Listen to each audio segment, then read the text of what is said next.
এইবাৰ হোজাইৰ ৰাইজৰ ঈদ উল আজহাৰ কোৰবানীক লৈ ডাঙৰ সিদ্ধান্ত। গৰুৰ পৰিৱৰ্তে ছাগলী, মহ, আনকি ভেড়া ছাগলীৰে কোৰবানী দিবলৈ জনাইছে আহ্বান। কিয়নো অসম চৰকাৰে ইতিমধ্যে গো সুৰক্ষা আইন বলবৎ কৰিছে, যাৰ বাবে আমি অইন ধৰ্মক আঘাত নকৰি বৰঞ্চ সন্মান জনাই ভাতৃত্ববোধ অটুট ৰাখিবলৈ আমি এইবাৰ গৰুৰ পৰিৱৰ্তে অইন জীৱ জন্তুৰে কোৰবানী দিয়াৰ চেষ্টা কৰিম।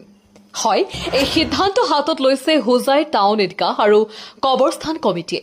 আৰু উক্ত কমিটিৰ অন্তৰ্গত সমূহ মছজিদ সমিতিৰ জৰিয়তে মুছলমান ৰাইজলৈ আগন্তুক ঈদ উল আজহাৰ উপলক্ষে কোৰবানী সম্পৰ্কে জনাইছে আহ্বান।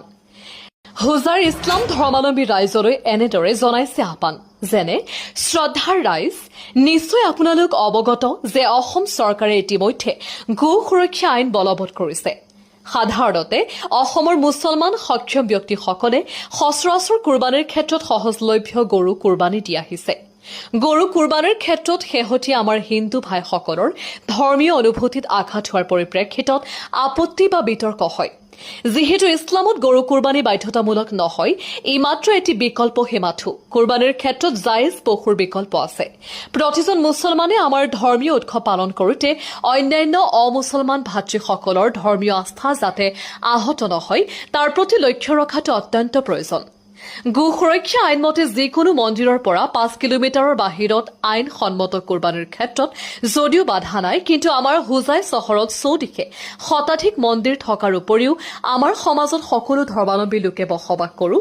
তেনে ক্ষেত্ৰত গৰু কোৰবানী হোজাই ঈদগাহৰ অন্তৰ্গত এলেকাত সম্ভৱ নহয়।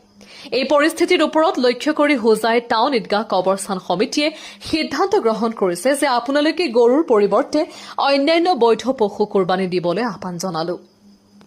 ইয়াৰ উপৰিও কোৰবানীৰ পশুৰ মাংস সামাজিক মাধ্যমত প্ৰচাৰ কৰি অন্যান্য ধৰ্মাৱলম্বী লোকৰ মনত আঘাত দিয়াৰ পৰা বিৰত থাকিবলৈ আহ্বান জনালো। হোজাই টাউন ঈদগাহ কবৰস্থান কমিটি।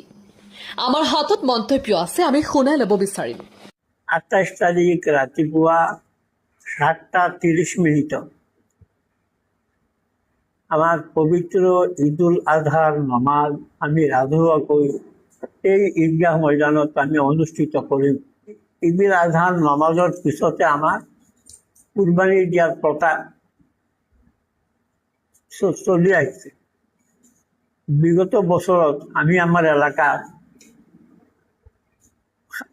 শান্তিপূৰ্ণভাৱে আমি কুৰবানী দিয়া আহিছে, কিন্তু এই বছৰ দেখা গৈছে কিছুমান বিতৰ্ক চাৰিওফালৰ পৰা আঘাত।